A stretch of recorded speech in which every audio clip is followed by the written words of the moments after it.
আসসালামু আলাইকুম। 2025 সালের সিলেট বোর্ডের এসএসসি পরীক্ষার্থীরা, তোমাদের গণিত বিষয়ের সবগুলো এমসিকিউর সমাধান তোমাদেরকে দেখিয়ে দিচ্ছি। তোমরা তোমাদের প্রশ্নের সাথে অ্যান্সারগুলো মিলিয়ে নিতে পারো। শিক্ষার্থীরা, আমি এখানে খ সেটের অ্যান্সারগুলো দেখাচ্ছি।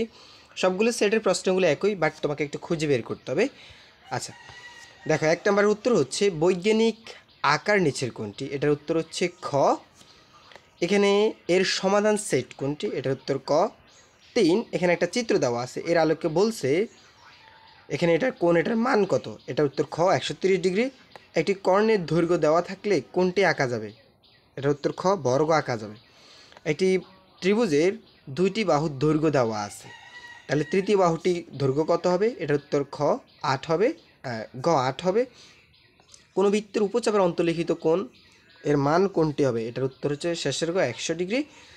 আচ্ছা, 7 নাম্বার দেখো, 7 নাম্বার, এরপর এখানে 8 নাম্বার। শিক্ষার্থীরা, তোমাদের কার কতগুলো এমসিকিউ হয়েছে বা তোমাদের কি আজকের পরীক্ষাটি কেমন হয়েছে অবশ্যই কমেন্ট করে জানিয়ে দিবা। 9 নাম্বার, এখানে উপত্যের গড় মধ্য প্রচুরক, এখানে সবগুলোই অ্যান্সার সঠিক, ঠিক আছে, অর্থাৎ শেষের গ। 10 নাম্বার, এখানে একটা সারণী দেওয়া আছে, এখান থেকে বলছে সে এই f1 + f2 এর মান কত? এটার উত্তর হচ্ছে ঘ 18 হবে। 11, এখানে কসের মান কত? এটার উত্তর ক √3/2। এই যে এখানে একটি চিত্র দেওয়া আছে, এই চিত্রের আলোকে বলছে BAE কোণ এর পরিমাণ কত? এটার উত্তর গ 180 ডিগ্রি হবে। 13, পঞ্চভুজের ক্ষেত্রফল কত বর্গ সেন্টিমিটার? শেষের গ 27.53। এই এখানে একটা চিত্র দেওয়া আছে, এখানে বলছে BD এর দৈর্ঘ্য কত? এটার উত্তর খ 51 সেন্টিমিটার। আচ্ছা শিক্ষার্থীরা, দেখো 15 নাম্বার ধারাটির এখানে নিচের কোনটি সঠিক? এখানে 1 ও 3 সঠিক হবে, 1 ও 3, অর্থাৎ খ হচ্ছে অ্যান্সার। 16, এখানে একটা চিত্র, এখানে বলছে EC এর মান কত? সি এর মান হচ্ছে 4.5। 17, একটি ঘড়ির 30% ক্ষতিতে বিক্রয় করা হলে এর ক্রয়মূল্য বিক্রয় মূল্যের অনুপাত কোনটি? এটার উত্তর হচ্ছে খ 10:7। এখানে দুইটি সমীকরণ দেওয়া আছে, উত্তর হচ্ছে খ -12। এখানেও আছে অনুপাতের অনেকগুলো মান দেওয়া আছে, তোমাকে বলছে এটা উত্তর বের করতে, তাহলে এটা তো ক 1:2। এই যে চিত্রটা দেওয়া আছে, এই চিত্র থেকে 20 নাম্বার অ্যান্সার করবে। 20 নাম্বার অ্যান্সার হচ্ছে 1:2, ঠিক আছে।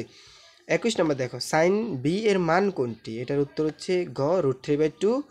আচ্ছা, এরপরে দেখো আমরা 24 নাম্বারটা দেখি, সরি এখানে 22 নাম্বারটা দেখব। 22 নাম্বার, এই চিত্রের আলোকে এখানে বিডি এর দৈর্ঘ্য কত হবে? 80 মিটার। 23, সমকোণী ত্রিভুজের, এখানে এটা তো খ। 24 নাম্বারটাও দেখো, 25 নাম্বার, ঠিক আছে। সেক্ষেত্রে তোমাদের প্রত্যেকটি বিষয়ের এমসিকিউর অ্যান্সার এই চ্যানেলে দেওয়া হয়। সো অবশ্যই অ্যান্সারগুলো পাওয়ার জন্য অবশ্যই চ্যানেলটি সাবস্ক্রাইব করে আমাদের সাথেই থাকবা, ঠিক আছে। আর ভিডিওটি ভালো লাগে অবশ্যই একটা লাইক করে দিবা। আর আজকের পরীক্ষার কতগুলো এমসিকিউ তোমার হয়েছে এই বিষয়টা অবশ্যই কমেন্ট করে জানিয়ে দিবা। তোমরা সবাই ভালো থাকবে, সুস্থ থাকবে। তোমাদের পরবর্তী পরীক্ষার জন্য শুভকামনা রইল। ধন্যবাদ সবাইকে।